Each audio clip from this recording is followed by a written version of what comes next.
I got a package in the mail. I'm going to tell you more about that in a minute. But first, Zimbabwe mints $20 billion worth of gold coins. It's a massive success for the country.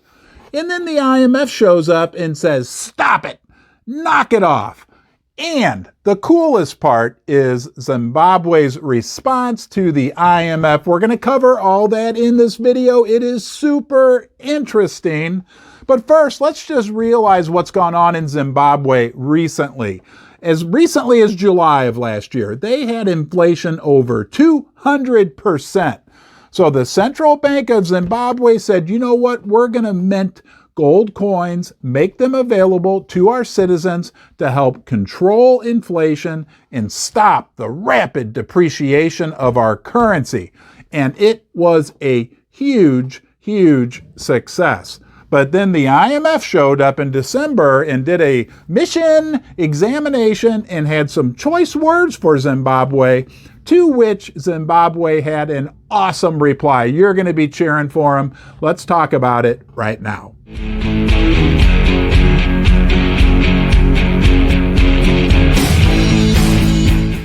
So I go to the mailbox yesterday, and I don't know if you do this, but I'm always kind of like, please no bills, please no bad news in the mailbox.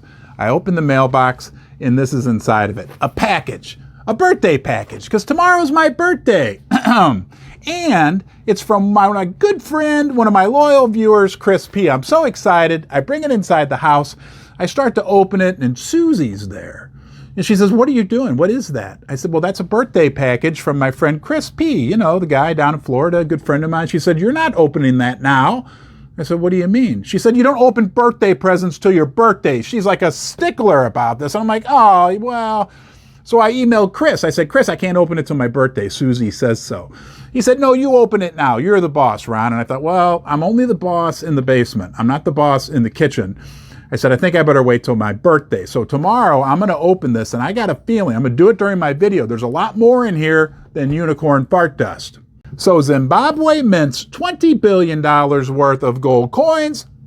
It's a huge success. Helps to stabilize their economy. Helps to reduce inflation. And then the IMF shows up and has some choice words for Zimbabwe. Let me just read a couple things to you here. In December of 2022, the International Monetary Fund said Zimbabwe should introduce interest-bearing assets to mop up excess liquidity and wind down the use of gold coins to sustainably anchor economic growth. Yeah, the IMF wants them to use paper, unicorn fart dust, get back in the big debt trap, be dependent on the IMF. Well, at least that's what it feels like. But whatever you do, Zimbabwe, don't use gold coins. Gold is bad. I'm not sure about the IMF, but I sure am glad you decided to join me right here in Ron's Basement. You are a big deal, and I honor the fact that you've given me a little bit of your time. I hope you feel like you found a little home away from home, some camaraderie.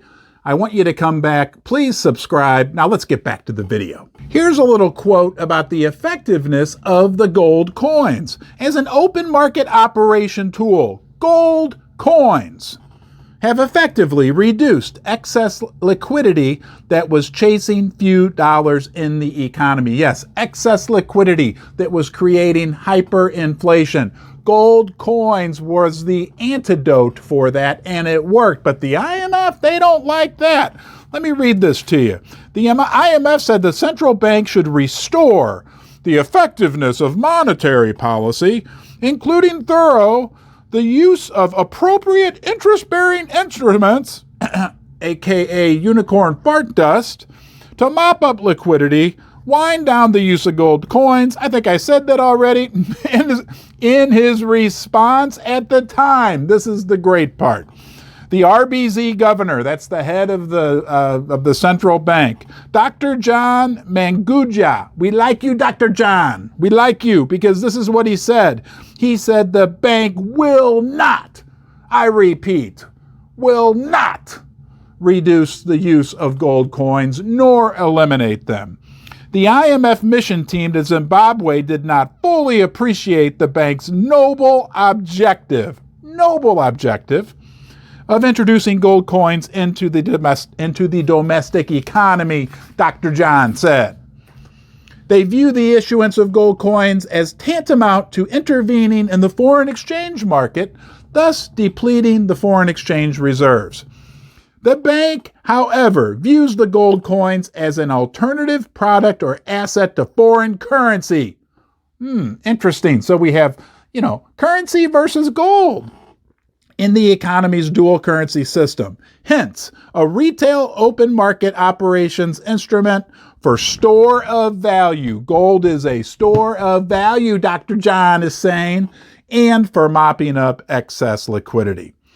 He added that in an environment when the public prefers holding U.S. dollars and has less appetite to hold domestic currency, and that's what was kind of happening there in Zimbabwe, which was making their Zimbabwe currency go down, the use of gold as a liquidity mopping instrument is more effective. So again, we're seeing dollar versus gold, dollar versus gold. Aren't we starting to see more and more and more of it?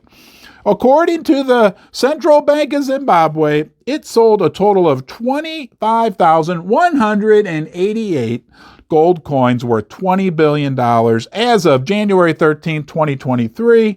Zimbabwe took the unprecedented step of introducing gold coins as legal tender after inflation spiked from 191% in June to 257% in July of 2022. So they have 250+% inflation. They issue gold coins. It helps to start to control the process. And the IMF shows up and says, oh, no, don't do that. And then the head of the Central Bank of Zimbabwe tells the IMF that, you know what? We are going to continue to make gold coins. Even my mom used to say this, and it would always kind of drive me a little crazier than I already am. She'd always say, put that in your pipe and smoke it. And that's exactly what the central banker from Zimbabwe told the IMF. Put that in your pipe and smoke it. That means it's time for us to learn something. Initially, that bell was so when I rang it, Susie would run down to refill my coffee. But after about 100 attempts and no success in that regard, I've made it our new attentive bell. Come to attention. Let's learn something. Let's talk about the IMF. There's a lot of people, I'm not saying this, and I'm sure you're not saying it either, that think the IMF is actually really bad for a lot of developing countries. Let me just tell you a few things. Let's do a quick history lesson on who is the IMF, because honestly, I didn't really know, but this is what I learned. The IMF, well, it stands for the International Monetary Fund. We probably knew that. It was established in 1944, right after World War II, when America basically ruled the world. There was the Bretton Woods Convention where they pegged the dollar to gold. Remember the good old days? And they set up the IMF. It was to promote international monetary cooperation, facilitate international trade, promote economic growth and stability, and reduce poverty. I think you could argue that it hasn't really reduced poverty in member countries. It's composed of 190 member countries, each of which has a certain amount of voting power based on its economic size and other factors. Guess what? The USA still dominates it. The USA still controls it. I think like 17 or 18%. And, I wonder where it's headquartered. Any ideas? Washington, D.C., which we know is a hive of morals and good deeds being done for the rest of the world. So when they show up in Zimbabwe and tell them to knock it off with the gold coins, of course, they're looking out for the best interest of the average Zimbabwe citizen, right? Some people think the IMF is evil. Not you and me, not us. No, we would never think that because it's in Washington, D.C., and we know that everything coming out of Washington, D.C. is of the highest moral character and for the best interest of everyone in the world. I asked that supercomputer, artificial intelligence, GTP, whatever, is the IMF evil? Here's a very interesting response that I got. Whether the IMF is evil or not is a matter of perspective and depends on one's values, beliefs, and experiences. Some people criticize the IMF. No. For imposing strict economic policies and conditions on countries that receive its loans, which can lead to austerity, budget cuts, and social unrest. And maybe you could add hyperinflation to that as well. Hey, I'll leave it up to you to make up your own mind as to whether or not the IMF is good or evil. You can leave a comment in the comment section below. The one thing I do know is, me personally, I don't know how you feel, but I'm very proud of Zimbabwe for taking matters into their own hands to control inflation, to control the loss in value in their currency, to go back to real money, gold, right? Maybe they'll move to silver as well in the future. What I'm even more proud of is the fact that they stood up to the IMF and said, you know what? Thanks for coming. Thanks for the visit. But, we're going to keep making our gold coins. And again, you can put that in your pipe and smoke it. Hey, I hope you enjoyed your time here in Ron's Basement. Know that you're always welcome. Watch another video and make sure you come back soon.